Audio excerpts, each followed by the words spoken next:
Isolation isn't a curse, it's a calling. What if the very loneliness you've felt is not the result of rejection, but rather a divine setup for a deeper purpose? Believers who walk without a crowd often find themselves marked by a unique set of traits. Traits that the world might view as strange, even lonely, but that God sees as powerful. The journey of faith isn't always about being surrounded by people. Sometimes it's about being alone with God to forge a strength that can't be found in the noise of the crowd. Do you find yourself standing apart from the masses? Struggling to connect, yet feeling a pull towards something greater? This isolation could be exactly what's needed for spiritual depth that others can't even begin to understand.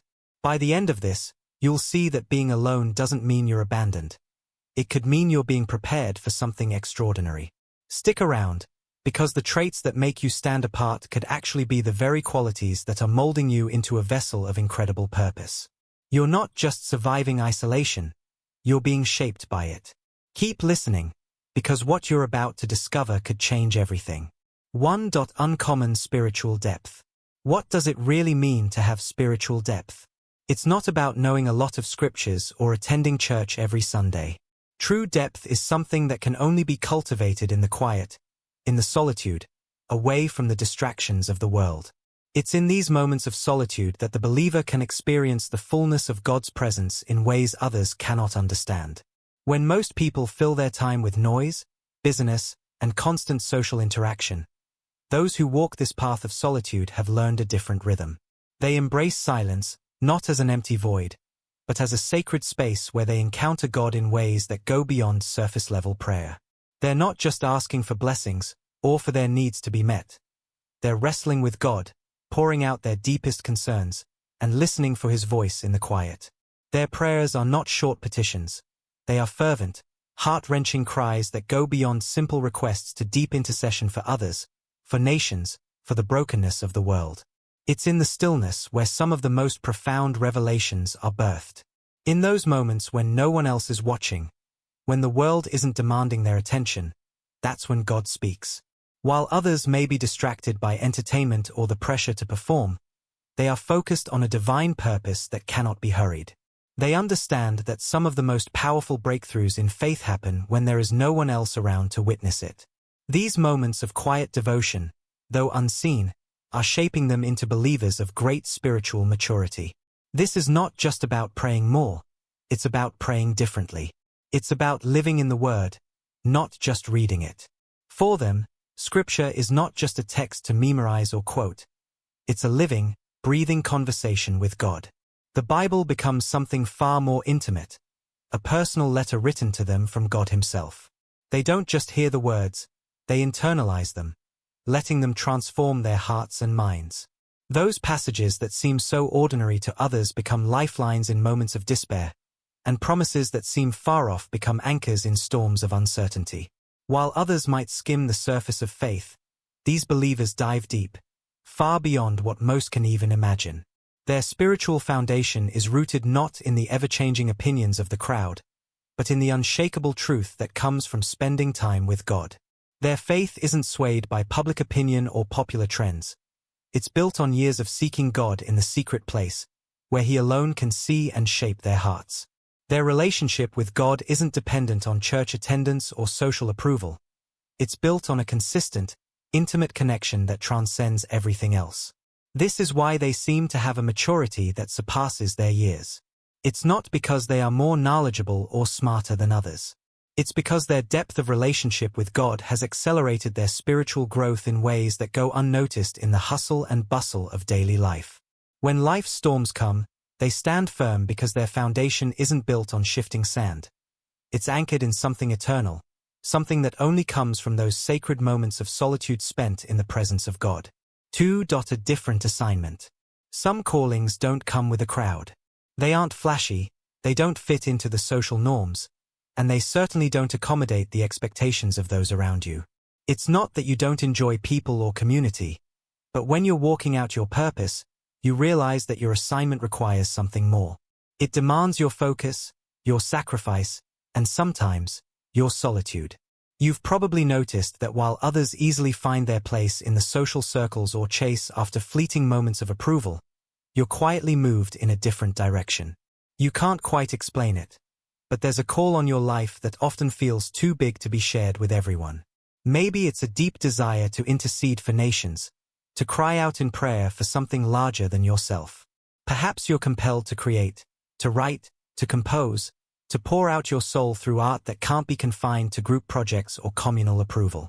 There's an intense longing within you to study, to understand, to dive deep into scripture or theology, and the hours spent in solitude are where your calling takes shape.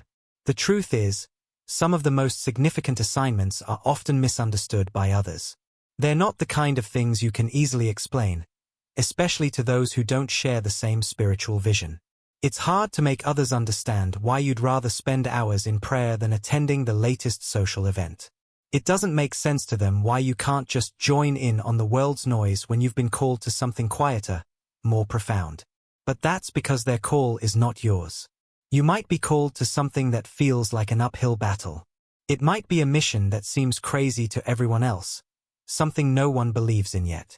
You might be asked to step into spaces that no one else is willing to go, to take risks that others won't understand, to speak truths that challenge the very culture you're in. Those who are called to these tasks don't always have cheering squads or supportive communities waiting for them. Often, they stand alone, misunderstood, and at times, criticized. Yet in that solitude, the power of their assignment is honed. The intensity of your call might even involve suffering, chronic illness, personal sacrifice, or battles of faith that others cannot fathom. In such times, the need for a crowd becomes irrelevant. You understand, more than anyone, that certain battles are fought in isolation, and your obedience to God's voice requires a different level of focus that can't be diluted by the distractions of a busy social life. The challenge is in the tension, the knowing that the assignment you're carrying is heavy, sometimes burdensome, and not something that can be shared easily. But here's where it becomes powerful. You may have few people who fully understand your path, but what you've been entrusted with is sacred. And often, it's only in the quiet, in the solitary moments, that you can hear God's voice clearly, without the noise of human approval or disapproval. The assignment is yours alone to carry, but its impact will ripple out in ways that others will one day see, even if they don't understand it now. So, don't look at your smaller circle with regret. Instead, see it as the very space that allows you to do what others cannot. Your assignment is unique, powerful, and the solitude is not punishment, it's preparation. The world may not understand now, but when it comes to your calling, the only approval you need is God's. 3. Spiritual discernment. How often do you walk into a room and immediately feel something off, even if no one has said a word? It's not paranoia, it's discernment. There's a supernatural sensitivity that some believers develop, a heightened awareness that allows them to perceive things beneath the surface, beyond what's visible to the eye. This is not just about being intuitive or having a sharp sense. It's a spiritual gift, one that allows you to see and understand what others cannot. Have you ever met someone and instantly felt either a deep peace or an unsettling discomfort? That's discernment at work. It's a sensitivity to spiritual atmospheres, a radar that picks up on motives, intentions, and even spiritual forces at play. What others may dismiss as just vibes, the discerning believer knows as a signal, a clue pointing to something deeper, something unseen. But this isn't always easy to carry. Imagine knowing something others don't, sensing danger where others feel safe, or recognizing spiritual warfare when everyone else is oblivious. It's isolating, and often, it's hard to explain. That feeling you get when you hear someone speak, whether it's a sermon, a conversation, or even a casual comment, where you just know whether it's coming from a place of truth or self-interest. That's discernment in action. A discerning spirit doesn't just hear words. They hear hearts, intentions, and motivations behind them. It's not a judgmental spirit, but a protective one that recognizes what's from God and what's not. Yet, this gift often leaves the believer walking alone. It creates a rift between them and others who don't understand this sensitivity to the spiritual realm. It's not just about detecting the obvious either. Discernment goes beyond the surface. It can see through the mask of charm to the heart beneath, distinguishing between someone who is genuinely good-hearted and someone who may be manipulative or self-serving. It's the ability to feel the weight of a room, to recognize when something is out of place, or when a situation is leading toward destruction, long before the consequences are obvious to others. And this often means stepping away when others may not understand why. It can lead to awkward moments, leaving a party when everyone else is having fun, or avoiding a conversation because something just doesn't sit right. But the discerning believer knows that this sensitivity is a gift, even if it means walking alone at times. Sometimes, this discernment is so sharp that even the most well-meaning people seem to fall short. It's hard to explain why, but the believer can sense when something is off in a conversation, when a decision, no matter how harmless it may seem to others, is going to lead to trouble. It's a spiritual radar that can't be turned off, and the more you embrace it, the more you see patterns others can't. But with this gift comes the responsibility of handling it well, not to judge or condemn, but to discern wisely. It's not about pointing fingers or acting superior. It's about protecting your peace, your purpose, and your path. Those who are sensitive to the spiritual realm often find themselves at odds with the world, unable to understand why others don't see the same dangers or truths. And yet, the gift of spiritual discernment is a powerful tool, one that can help guide your decisions, your relationships, and your purpose. It's the ability to walk in a world full of distractions and still know when something is aligned with God's will and when it isn't.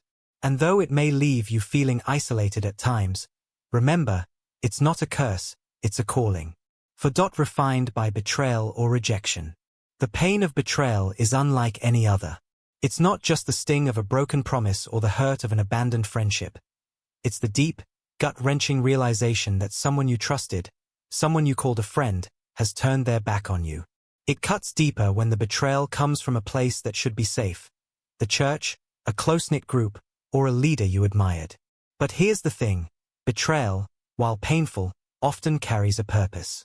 It refines us. It shapes us.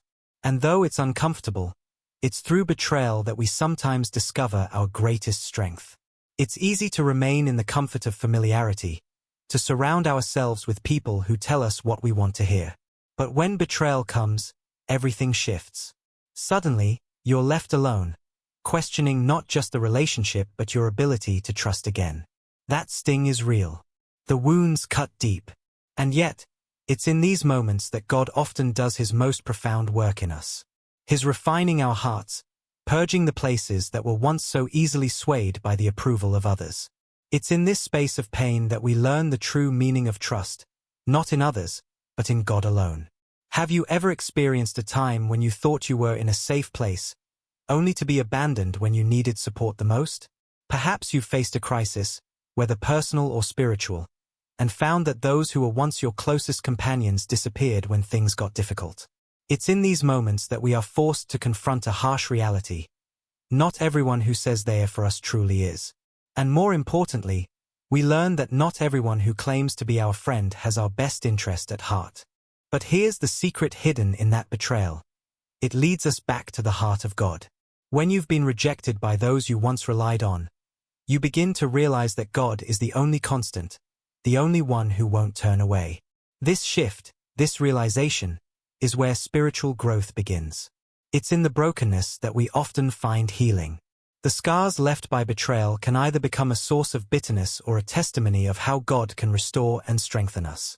Betrayal and rejection teach us the value of true friendship. They strip away the superficial relationships that were only there for the good times, leaving behind the ones that stand the test of trials. In the aftermath, we become more selective about who we trust, and more importantly, who we allow into our hearts. Our circles become smaller, but they are filled with people who genuinely reflect the heart of God. This refining process creates depth in our relationships, allowing us to build stronger, more authentic connections with those who truly understand and support us. What's more, betrayal forces us to confront our own identity. When others reject us, we can no longer rely on their validation to define who we are. Instead, we turn inward, seeking validation from the only one whose opinion truly matters: God. This is where true freedom is found. We stop living for human approval and start living for the approval of God. The need for validation fades, replaced by the peace that comes from knowing we are exactly who God created us to be, regardless of what others think. In the end, the journey through betrayal and rejection isn't just about surviving the pain. It's about being refined through it. It's about learning to stand tall when everything around you falls apart, knowing that the trials you face are working in you a far greater weight of glory. The hurt doesn't have to be wasted. It can become the very thing that propels you into a deeper, more authentic relationship with God, making you stronger, wiser, and more attuned to His voice than ever before. 5. Prioritize obedience over popularity. What if the path to real purpose means standing alone, misunderstood by everyone around you?